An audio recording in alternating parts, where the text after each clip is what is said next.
this computer.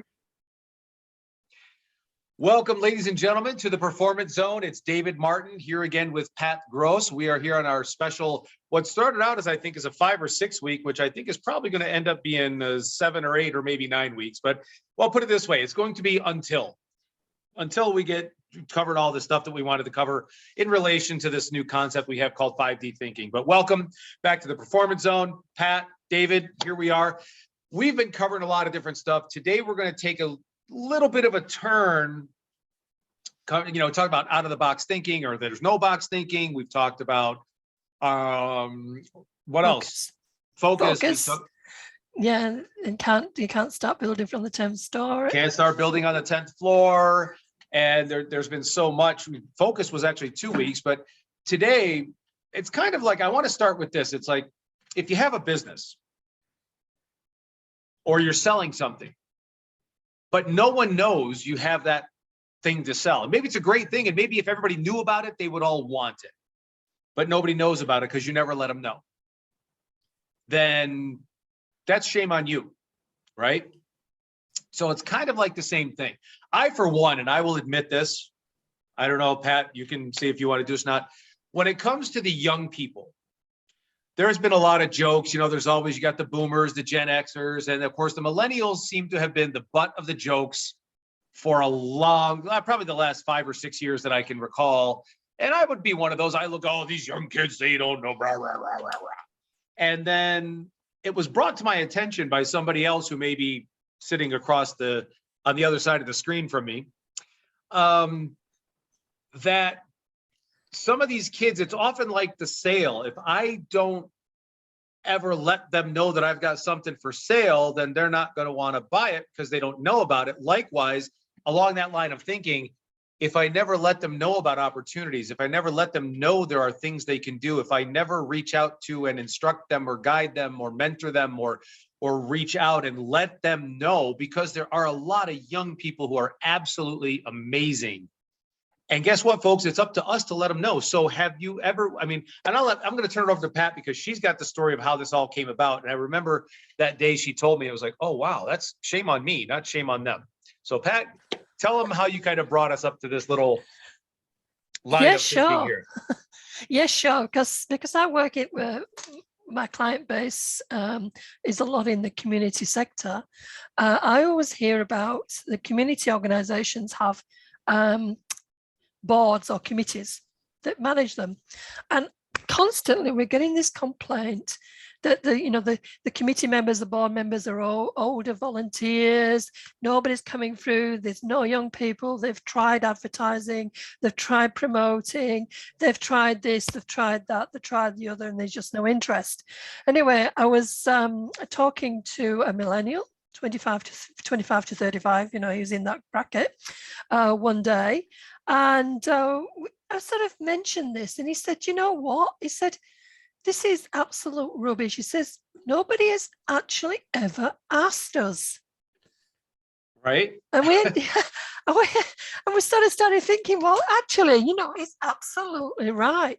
Wherever you go on, however you promote your goods, your services, what you do, social media, it's always about, you're taught to identify your market. You're taught to niche. You're taught, to think about where they hang out and all the rest of it. Now, this is interesting because coming from the community development space, the number one thing you do is ask what they want. Ask what the problem is. Ask. I'd been doing that, but I never actually married the two up. No, and part of that is it's sometimes when we, and again, I will admit this, guys, so it's not just certain people that do it. We all do it. I prejudged. I had a preconceived notion. I had a pre-frame based on, and I had probably done it to myself, just all those darn kids, they don't know how to work. They don't know this. And, darn millennials and those young kids. And once in a while I would see a young kid and I go, well, he's the exception, not the rule. And I again, these are the rules that I would have dealing in other markets and with other people. I would not do I wouldn't prejudge. Don't prejudge. Just don't go in. Don't think about that. And that's what that's what people do. They kind of say, I'm not going to ask him because he probably is this because of his age. Well, interestingly enough, when we were having this conversation, it was towards the end of last year. It was, like COVID, there were still restrictions, stay at home, all the rest of it. And he said, we have missed the perfect opportunity over 2 years. He said there are a lot of young people stuck at home looking for something to do, to help out, to volunteer, and nobody's ever asked them. Yep. Now, there's a little bit of our. When you were saying that about like people say, oh, they market, they ask, they reach out. I'm like, do they really though? Or do they? Exactly. No, I mean, they don't. Because if there's so many of these young people out there that they concur, they say, no one asks us. No one reaches out to us. And they look for places and they look for these, oh gosh, like there's different clubs over here. I know that young people go out and they join and because they want to do things. I forget what they're called. You'd probably recognize the name, but I mean, there's certain groups and I realized, you know what? And they're all under 30, right? They're all these groups. You can't be, once you're 30, you have to move on to the next group, right? But yeah, I mean, so who's out there and in what context? I mean, I know you're talking about it from a community standpoint. Nobody asked them to help. But what about from a business standpoint? Has anyone asked them to learn? What do they want to learn? Because not everybody wants to go to dental school or become an accountant or an engineer or a computer programmer, or some people say, I want to learn business, or I want to learn to a trade, or I want to learn, the trades are awesome because they have that whole process set up of mentorship and apprenticeship. Yeah. And we've now got this whole concept of the Great Resignation. This is the word, the terminology. Me and you, we were talking about this 18 months ago, right. What's coming after COVID, and people are going to be looking at things differently, or everything, etc. But here again, they're sort of saying, oh, we're looking for, we're going to have the new brand of entrepreneurs, the Great Resignation, people setting up their own businesses, people looking for other kinds of jobs and opportunities. But again, we're missing an opportunity. Asking them exactly what they want to do with their lives. Yep. And it's not just the younger people, it's the older people as well. We all come to moments in our lives when we need change. And what we need is somebody to ask us. And when we then allow ourselves to open up, then the journey begins.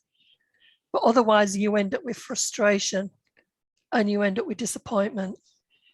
And that's on both sides. That it is. I remember having a conversation with you, gosh, must have been about a year ago, maybe a little bit more.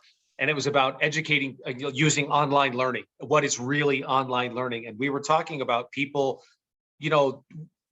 this whole concept of going back, we're not going back, right? We talked about that. And so to get out there and to ask people what they really want, are they prepared? What are they willing to do to prepare? Continually asking them with questions to find out what needs fit the market. But if the question's not asked, then no answer or response is given. You're making assumptions, and and one person or organization makes an assumption, and everybody else jumps on that assumption. And that could be here, but the real answer's over here. But can I tell you again? It might be that people, your businesses or whoever, are maybe too frightened to ask, or never thought to ask the question. And what kind of questions you ask, and why do we ask questions? Now, interesting enough, I was just recently in a sort of community planning, and I'm sorry, but I'm good at bringing business concepts into the community space. What I'm going to do today is to bring community concepts into the business space. Right? Okay. Okay. I know I have access to the recording, but I'm going to take notes now. It's okay, because there's magic in the asking. There's a lot of magic in asking. Now, I've been in situations where we've been working on behalf of community training organizations, community development organizations who have had difficulties, connecting with their communities. And their community is not just people, it's businesses as well. Right. What are the needs out there, et cetera, et cetera. Now, interesting thing is, you can go out there, you go into the community, you can do the online stuff. It's better if you've got your clipboard, not better, just as well as part of the toolkit. You've got a clipboard, you've got your questions, go out and ask the questions face to face. Or, during COVID, I've been doing them online in focus groups, and it's had the same effect because it gives the questions give people the chance to actually tell you what they're thinking. But the magic isn't just about, allowing people to tell you what they're thinking and by asking the right questions. The magic is that there's a connection starting to happen. The magic connection between the organization, even if it's a third party like us doing the facilitation, right, and the end user. And we've had some brilliant examples. We've had them where the organizations, there's been some difficulties in the past, or they might not even know they exist or what they do, and we've had that as well. I've had different players come to meetings and actually tell people what they do, because some people in organizations are too frightened to ask the competition, for example. All those, breaking down those barriers. Once you start asking, you realize that there is a connection. And the connection isn't just, horizontal. It's actually thinking there's a timeline connection as well. So in the past, if there's been some issues in the past, and they might think, oh, these people, we don't want to know them anymore. So you might be a business that's had an issue. But by going back and asking the customer base where they're at, right now, they're actually going to go, actually, what's happening here? I want to find out more about what this business is doing. Now, I mentioned it recently, but I'll put it back in the community context because this was a fantastic learning lesson for us. We were working in a sort of social housing area. We were doing some surveying. We were wanting to get a community organization re-engaged with the community. Now, the very week that we started doing the work with them, only up the street, there had been a siege with police involved and weapons. And this particular organization had also had a recent history where many of the users were from one faction of the community, and I'm going to use the word faction, right? Fair enough. And therefore, they're frightened away the main bulk of the community. Now, you just translate this to business as well. You focus here, but where's the rest of your customer base by focusing here? So, and that part of the customer base is no longer interested because they feel as though you don't care. And this is a similar situation. So we had a challenge of a community that had become disheartened, disinterested, disaffected, and with a very recent raw case of, conflict. Right. So it was amazing because what we did was, we did it during the daytime, but we did go knocking on doors. We had the questions, we had the whatever. We had focus groups, so we invited people together. Food was involved. We had a barbecue. My assistant put together a really, really amusing flyer, and we did letterbox drops. Now, that's because in those kind of communities, and again, I'm using letterbox drops, you can use whatever way that your business community or I'm using community here, how they want to find information, how they want to be informed. Now, we use letterbox drops because in this part of town, they very much rely on coupons and discounts, right, catalogs for the local shopping. Right. Therefore, they don't just throw away junk mail. They actually read it because they need it. Okay, so that's how we do it. So again, thinking about your client base that you want to reach and and how they want to receive the information. So we went down. We went and did the asking. We sort of put out the flyers. We had the interviews with people, and the outcome was really, really good. We got a lot of response despite this sort of problem happening. And it turned out that There were people in the community who were frightened to leave their houses, but there were also people who remembered that community organization from when their kids were young. Right. So there was an emotional attachment to that place, even though it was going through a bad time. There was a lot of underlying long-term support. Your customers have got long memories. The community, in this case, the community had a long memory. Right. So if you have got a customer base that's had a positive experience in the past, now not just negative, but there's something like that. Sure. They go back and ask their advice. Ask them, because they're your raving fans, basically. They were going to come forward and they're going to help you out of the situation. And there's a big fear that people make these, well, they don't want to hear from me, or they don't want to do that. And that's the thing. I mean, if you're talking about drop boxes and coupons in a small community, and some of you were saying, you might be thinking out there, well, that's for a community, and she said she was going to connect it with business. Guys, okay, it's very simple. Send out a poll, send out a questionnaire format, an email format to your customers. They haven't heard from you in a while. You can send out that you can do that even in text nowadays with some of the services. You can email it. You can do it through, I'm seeing different things they're doing on Instagram now, where you can do a poll, yes or no. You can do it on Facebook. You can, because people, yes, the kids say that all the old people are on Facebook, and I guess I'm one of those old people because I'm on Facebook. But the point is, there are communities everywhere. If you're in business, you could have your own community. You don't have a community, go out and find a community. There are groups on, I think I made the joke a few weeks ago about, you can go on to Facebook and find a group for Volkswagen Beetles from the 1974 style that are fluorescent green, right? And you can don't talk about blue or orange or yellow. They only want to talk about fluorescent green. So those groups are out there. You can find it. The question is, you have to look, but then you have to ask. And if you don't, what did the guy say to me years ago? If you want to GET, you must ASK. So in other words, if you don't get it, and again, it could be in the community space. It could be in the corporate space. It could be in the entrepreneurial space. It could be in the online marketing, the network marketing, insurance, real estate, labs.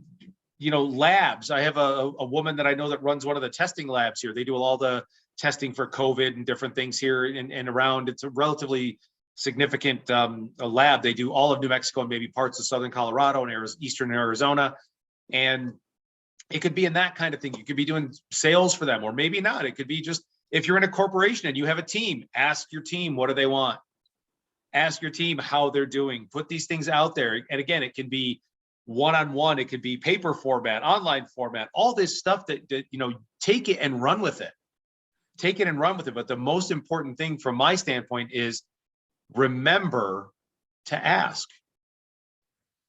Because if you don't ask, you don't get the answer you're looking for. Yeah. Now, I would just want to change the direction a little bit, because what's just occurred to me, I mean, we can come back. There's this beauty about these conversations. Sure. Is it's spontaneous and we can move around. So, listeners, please put up with us, but we do actually, we are actually covering a lot of ground. Right. And and look, one of the things I'm finding at the moment, David, there's a lot of online networking groups. Okay. And the point of some of these networking groups is you're supposed to do one-on-one conversations afterwards. All right. Right. And what I'm finding is that I'm connecting with people, and although the rules in the actual networking meetings is you don't sell to each other, you just tell your business is what you do, blah blah blah, and then you connect and thinking is one, what space do we work in? Do we work in a similar space? How can we work together? That's the great sort of intentions. But what really happens is you end up in a one-to-one with somebody, and all they want to do is sell their product, right? Now, and sometimes they're very, I know the meetings. They're very, very superficial, but what they're not doing is really asking what is, well, first of all, what's the intention? Are we working together or not? I'm asking what they, how we can connect. But even if they were trying to sell me something, don't sell me your health products. I just, ask me first what my, feelings and thoughts and whatever that is, because I feel very awkward. And I'm thinking afterwards, I'm quite resentful because, that's not what my intention of developing a network is all about. And that takes me to somebody who was doing actually an education piece in a group about last Christmas just gone, and he was talking about being in a network meeting or going to New York, and he had one of those network meetings, and he's saying, what do you do? And the guy said to him, what do you do for me? And he started telling him what he did, and the guy started getting a little bit about this. So he repeated again what he did, and he said, you're not listening to me. I'm saying to you, what do you do for me?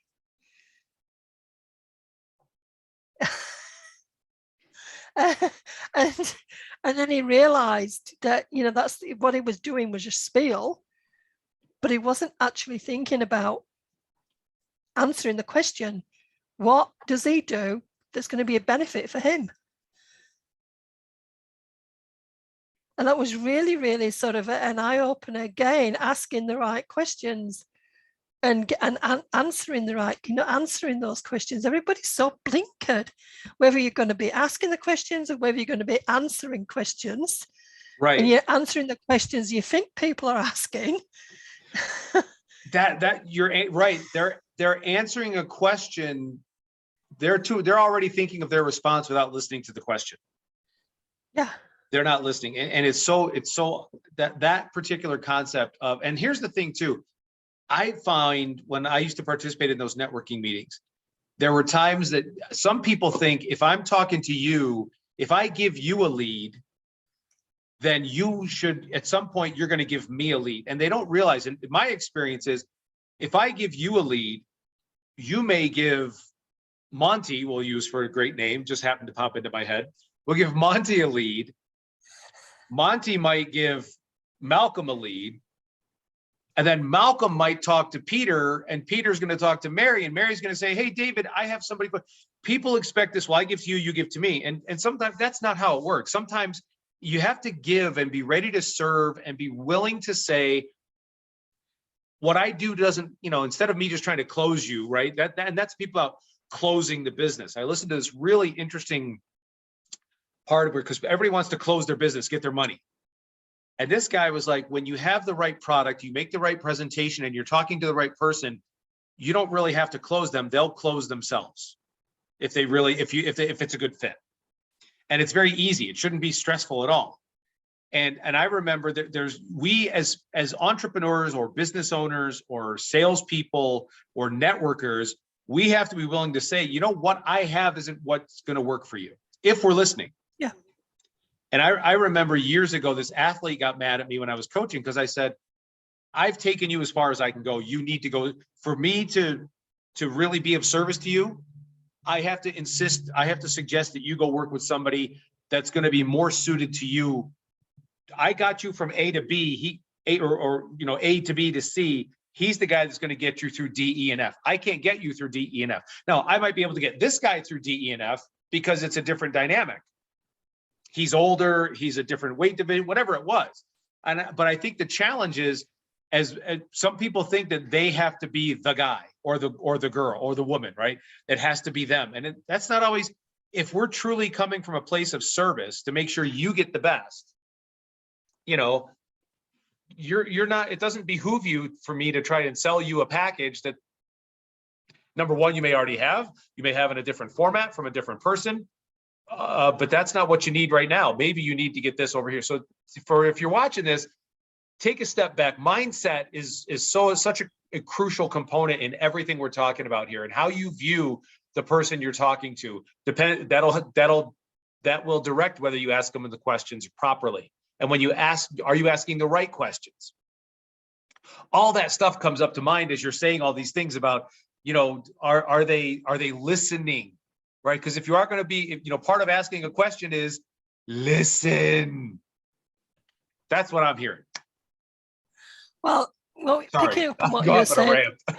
rant. No, it's all right. Just picking up on what you were saying about pay it forward. You're right, because people in these networking meetings and people will end up talking to me, and because I'm not directly business to business sort of thing, I can't actually come up and give you a clear referral contact. What I can do, and again, I'm listening to what they're asking, is to find a whole new sector for them. Because I know when I talk about the non-profit sector, etc., people think non-profit just means charities, and it doesn't. It's just the way the business is structured. It's structured that it doesn't give profits out to directors. But it still has a board or committee, and it's probably more better structure than, say, small business owners. And some of these organizations can be multi-million-dollar businesses. So we've got to get over that, first of all. People think, listen, a true understanding, right? They have to get a true understanding of what this is. So when I say to them, okay, so they're looking forward to deal with it. Like, for instance, you might have somebody who works in that health and food, diet. And they're looking for certain they're looking for people, actually, people who've got dietary issues and blah, blah, blah. And when they ask the question, and I say to them, actually, you do realize, how to get to your market, where these people hang out, who the intermediaries are. And then I could give them a whole new market. So I can tell them that there are, community organizations that actually have those people coming to them. And they do actually offer training or room hire on things like that. So I can give them these kind of things, but they can't give me anything in return, because I'm not looking for a food diet or anything like that. Right. So as you say, the best thing they can do is pay it forward, so that when somebody else comes to them, as you say, they can give the advice and pay it forward. And at the same time, I haven't really lost out, because as the way things work, I will get that thank you from somewhere else. Right. I just wish that's if people would really grasp onto that. It's not, it's rarely, in my experience, is it direct. If I give you, you give me. And sometimes it is. Sometimes it's very plain like that. It depends on the people. But when you go in with that attitude of being able to, connect, and it might be 6 months down the road. It might not be immediate. And that's where I think people need to learn to nurture and listen and continue. You know what I mean? They have to stay with it. Because also, again, we've talked about the microwave mentality, about how people want things now. I just opened my business. Why am I not rich? All right. Because it's like, well, there's this thing called work that you have to do and relationships that you have to create. But keep in mind, folks, I guess I kind of want to bring it back full circle here to stay on the whole thing, is like, you've got to put yourself out there. You've got to reach out to the people, to the market, to the groups. If you want to work with young people, great. Don't automatically assume young people are lazy. They're not.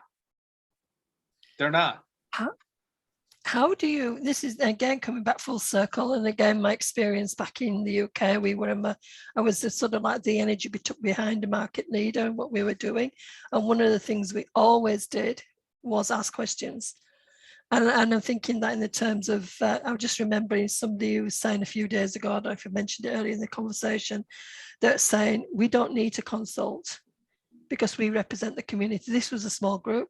And we don't need to go out there and do a consultation exercise and find out what people want, because we're already representing them. And that's when we're missing the whole point of that connection and stuff like that. I've just forgotten what I was going to say. I've just lost the track there. But it is important. I've just remembered what it was, is that even in business, we need to be measuring. And part of that measurement isn't, how many Facebook connections we've got, results to promotion, blah, blah, blah, blah. It's also asking the questions of our prospective client base as to how it went, what do they want, all those questions. So what we used to do was professional development programs, and we were such that because it was a university department and we had terms, so four quarters in a year, in those breaks, we would be busy. We would be putting all together the promotion for the next 3 months. Right. And I used to say that the kids had breaks, you guys didn't. No, we didn't. For every break, for every course we did, we'd promote it in 4 places, knowing very well we'd end up doing it in 8. Such was the waiting list. The really subscription, we were just, we could fill what we were doing. We had conferences that went international, everything. What was our secret? One of the things we did, apart from food, that's brilliant, we've always got to have food in there, was we actually, if it was a course, we would send out, and when people registered, a pre-course questionnaire, asking them what they wanted out of that delivery. So each course that we did, or each day workshop, will be slightly different because we've mapped it to what they said they wanted. Not presuming that everybody, the one size fits all. Right. But we were able to so we were able to customize. And then at the end of everything, we would do the evaluation form. And we would actually afterwards, dissect that evaluation form, collate it, and then look at the results. And sometimes I would cry. No, I wouldn't cry, but I'd be going, this thing, you can get some negative stuff because all it takes is, it does not necessarily what you've done. It could be something that happened on the way there, or something that's, just one thing could set the whole thing off. And I used to, funny enough, I used to the converse of that, and I used to say, nothing would be a success unless there was a disaster first. So if something went wrong before the event, we knew it was going to work well. Otherwise, you'd find it worked every time. I can tell you a few disasters that happened before, and the event went perfectly. But that's sort of like you're venting and you're releasing and all the rest of it. And then you just relax when it happens. But it was, a lot of truth in that. But we always ask them, we asked them how it went, etc. Then we'd have that section about, well, what else do you want?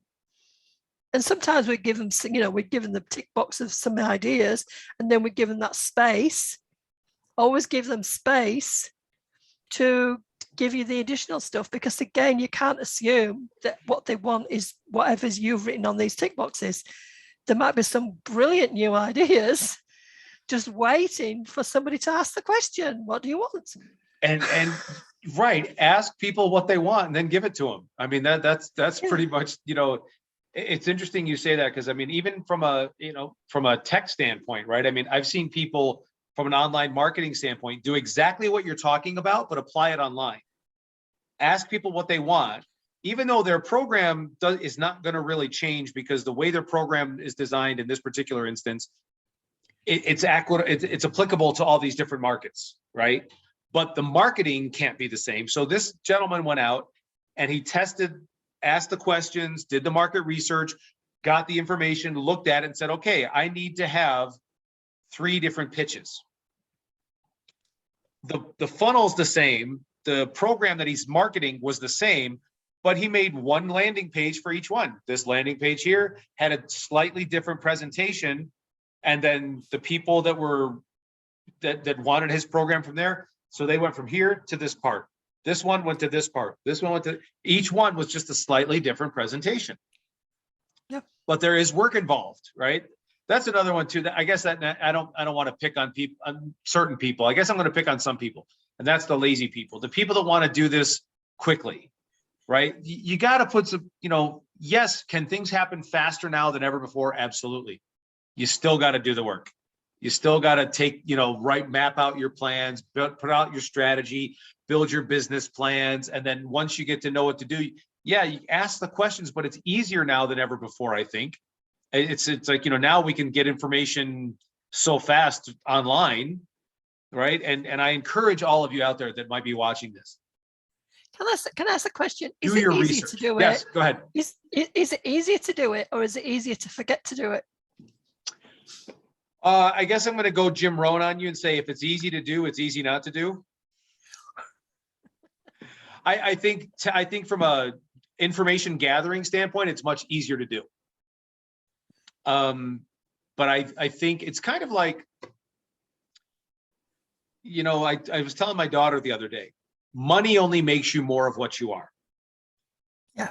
If you're a really nice person and a kind person and you get a lot and you win the lottery, you're just going to be a really nice person with a lot of money. If you're a jerk, right, and you win the lottery, now you're going to be a jerk with a lot of money. It's just going to make you more of what you are. And I think sometimes technology kind of works in the same way. If you're lazy, technology is going to make you lazier because you don't have to do as much to maintain the status quo. Does that make sense? Yeah. I mean, or if you're really efficient and productive and aggressive and you got a lot of things you want to do, you can get more done. I just looked at this whole list of things today. Tickled pink that this guy put together a list and shared it. He was like, this is my list of things, tools that can help you. And it's absolutely, he's another NLP guy that we exchange information sometimes. And he just exchanged, talk about doing something. Hey, what's he going to get directly from me for that? I don't know. I mean, there are things that he does that I don't like to do, right? Like we have a mutual friend that I told him, if people want, they said, David, would you do an NLP training for us? And I said, no. They go, what do you mean? We want to do that? I said, no, I don't want to do that. I have no desire in the world to do an NLP training. However, this gentleman over here loves to do that. And he's got a course coming up. My suggestion is please come, if that's what you want, and he's good at it. So, why not?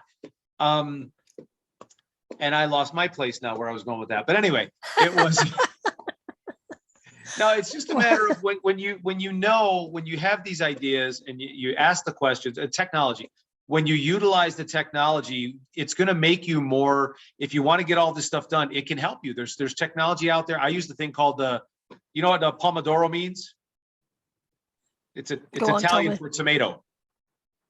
Okay. Oh yeah. And there's a kid, an Italian kid.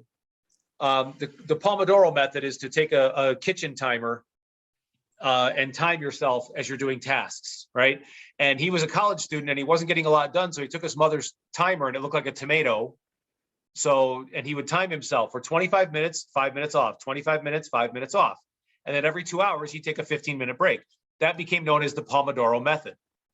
Right? There's those kind of tools. They're free online. And I use that to help me stay when I'm doing work that can really fry my brain, like I'm scripting or I'm recording, not so much recording. I don't want to be interrupted, but recording or working on the funnels or doing things that I have to get done in a certain period of time. It keeps me on track. There's Asana. Chris and I are doing a project together right now. And he said, hey, he just puts it in there. Can you take a look at this? If you're collaborating with people, there are tools. There's so many different things, Microsoft Teams. You can do this, but, get out there, be bold. I guess for me, this is about playing bigger, right? Don't play small. I've done some cool things, but I've also played small a lot too. And it's like, now we're at the stage where I want to play big. And I encourage you guys out there watching this. Pat's brought some brilliant commentary to the concept of how to you're going to find more out about people by asking questions, and they will tell you exactly what they want, either to participate in your program, to join your team, to purchase from you, whatever it may be. You can apply these principles in a variety of ways in your business, in your community, or whatever it is you're doing. All right. It's not a one size fits all, but you know what? There is some stretch fabric in here in what we're talking about. You want to look at it that way. So awesome. Well, listen, we are coming up to the bottom. Anything else you want to close with tonight, Pat? I mean, and we can continue on this too. So just what are your 5 closing words for tonight? No, I would say that the magic is in the asking. The magic is in the asking. The magic is in the responses. The magic is in the connection. And the magic is in see what happens when you ask. But you have got to ask the right questions as well. But I mean, yes. Yeah, and magic's in the asking. And as they're asking questions, I mean, I've got a list. You can reach out to me. I've got some questions that I work with people. I give them away. Here, use these questions. But here's the thing, guys. You might not be great at this to get started, but get started and keep doing it, because then you'll get better. The only way to get better is to get started. And I right? love doing focus groups, you know, bringing people together, setting out questions, and then in the mid, just lighting the touch paper, and you can see the interaction because they find out what each other's doing, and they generate new ideas, they Oh, generate new relationships, and you get a lot of information from this. And right now, as I leave this call, I'm putting together a report from a meeting that is there's me here, and there's a room of about 4 or 5 people at the other side the other day, and now I'm busy scribing I was, but now the magic now is I've got something for them, and I can solve a problem they had. But next week's topic, dare I say, you ready for this? This is one you're really going to enjoy, is defining the word entrepreneur. oh, As we don't see it the same way as a lot of people. well, we certainly see it different than some people that also use the word, but I won't get into their names, even though, anyway. But, and you gave me a great idea just a few seconds ago. I'll share it with you next time we speak. But ladies and gentlemen, boys and girls, thanks for joining in. Thanks for watching us here in this special edition of the Performance Zone on 5D thinking, which is expanding beyond what's already accepted as norm. And remember, as you go on, everything you do, put everything you have into everything you do, because the best is yet to come. We'll see you next time.